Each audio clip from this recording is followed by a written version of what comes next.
F-35 stealth fighter जो पाकिस्तान को मिल रहे हैं चाइना से, एग्रीमेंट भी साइन हो गया, उनके पायलट्स वहां पर ट्रेनिंग भी ले रहे हैं।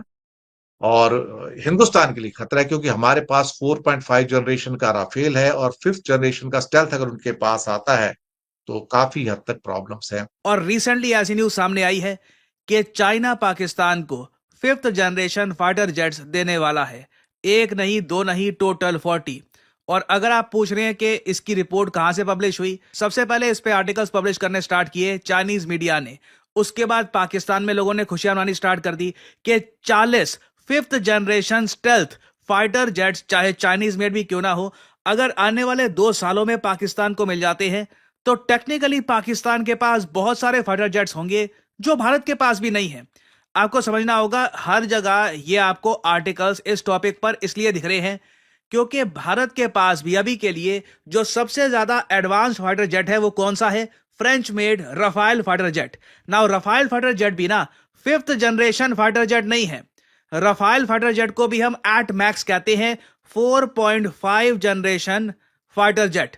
तो जो fighter jet J-35 Chinese made Pakistan को मिलने वाले हैं आने वाले 2 सालों में, अकॉर्डिंग टू द रिपोर्ट जो मीडिया रिपोर्ट चाइना से सामने आई है, ये एक गेम चेंजर होगा पाकिस्तान के लिए। और मैं यहां पर यह भी कहूंगा, हम लोगों ने ना इंडिया में जो हमको डिफेंस बजट में इंक्रीज करना चाहिए था, इसको बहुत डिले किया है। जो हमारी एयरफोर्स को हमें अपग्रेड करना था, यह भी काफी डिले हुआ है।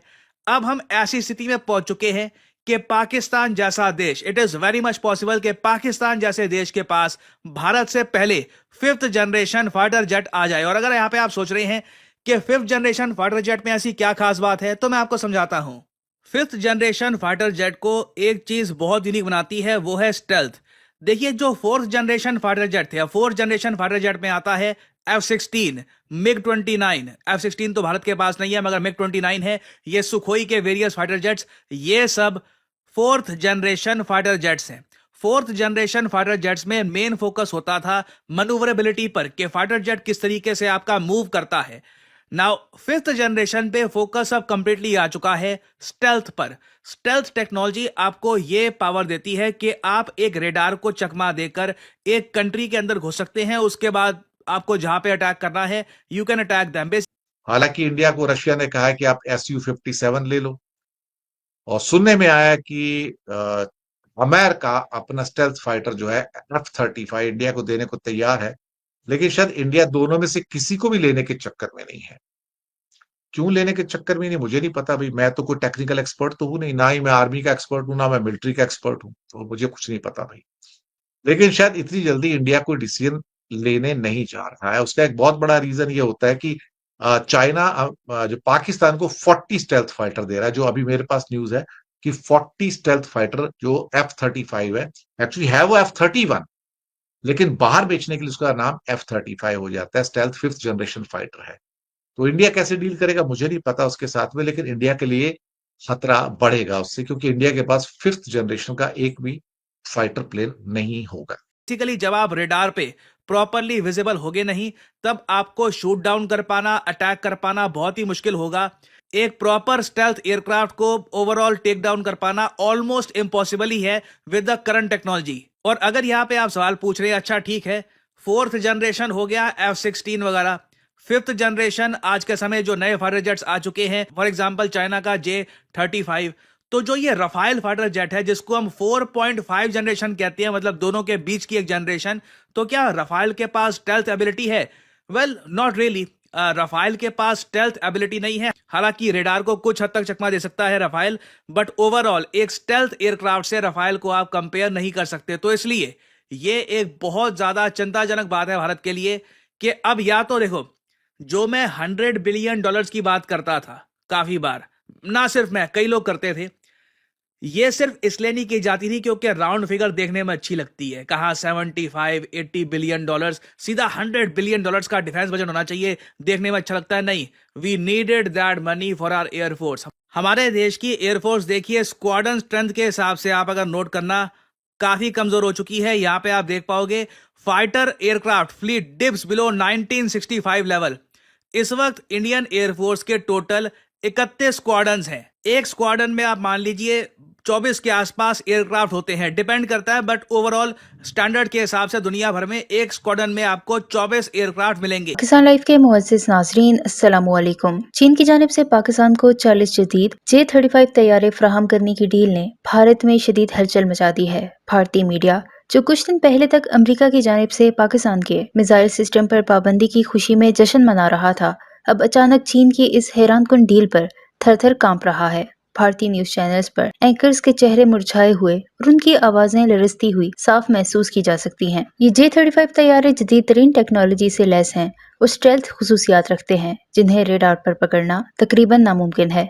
दिलचस्प बात यह है कि भारत के पास भी इस मयार के जंगी तैयारे मौजूद नहीं हैं, जिसने भारतीय माहिरीन को हैरत और खौफ में मुब्तला कर दिया है। भारतीय दिफाई तज्जियाकार इस बात पर चर्चा कर रहे हैं कि चीन और पाकिस्तान के इस इत्तेहाद से न सिर्फ भारत की फिजाई बर्तरी खतरे में पड़ सकती है, बल्कि खित्ते में ताकत का तवाजुन भी पाकिस्तान के हक में झुक सकता है। भारतीय मीडिया ने अपनी रवायती प्रोपेगेंडा मशीनरी को हरकत में लाते हुए इस डील के खिलाफ शोर मचाना शुरू कर दिया है, लेकिन हकीकत यह है कि चीन और पाकिस्तान के दरमियान दिफाई ताउन भारत की किसी भी कोशिश से मुतासिर होने वाला नहीं। भारत में अवामी सतह पर भी शदीद तशवीश पाई जा रही है, क्योंकि ये तैयारे पाकिस्तान की दिफाई ताकत को कई गुना बढ़ा देंगे। कुछ भारतीय चैनल्स पर तो एंकर्स इस हद तक जज्बाती हो गए कि उन्होंने अपनी हुकूमत से मुतालबा किया कि फौरी तौर पर अमेरिका और यूरोप से मजीद जदीद हथियार खरीदे जाएं। लेकिन सवाल ये पैदा होता है कि क्या भारत के लिए इतनी बड़ी खरीदारी मुमकिन है, क्योंकि हालिया दिनों में भारतीय मईशत पहले ही शदीद दबाव का शिकार है। पाकिस्तान की अवाम ने चीन के साथ इस डील का खैर मकदम किया है और सोशल मीडिया पर इस पर खूब तबसरे हो रहे हैं। लोग ये कहते नजर आ रहे हैं कि ये सिर्फ एक दिफाई मुआहिदा नहीं, बल्कि पाकिस्तान और चीन की दोस्ती का सबूत है, जो भारत के लिए एक वाज़ेह पैगाम है कि वो अपनी हरकतों से बाज रहे। इस हवाले से भारतीय मीडिया पे क्या चल रहा है, इस वीडियो में देखें। वीडियो में आगे बढ़ने से पहले मेरे चैनल पाकिस्तान लाइव को सब्सक्राइब जरूर करें, ताकि आने वाली वीडियो अपडेट से आगाह रहें। और भारत में हमने खुद लंबे समय से एक बात एक्सेप्ट करी है कि अगर बॉर्डर पे प्रॉपरली अपने थ्रेट से लड़ना है, जो कंट्रीज हम पे अटैक कर सकती है उनको प्रॉपर जवाब देना है, तो हमारे पास 42 स्क्वाड्रन्स होने चाहिए।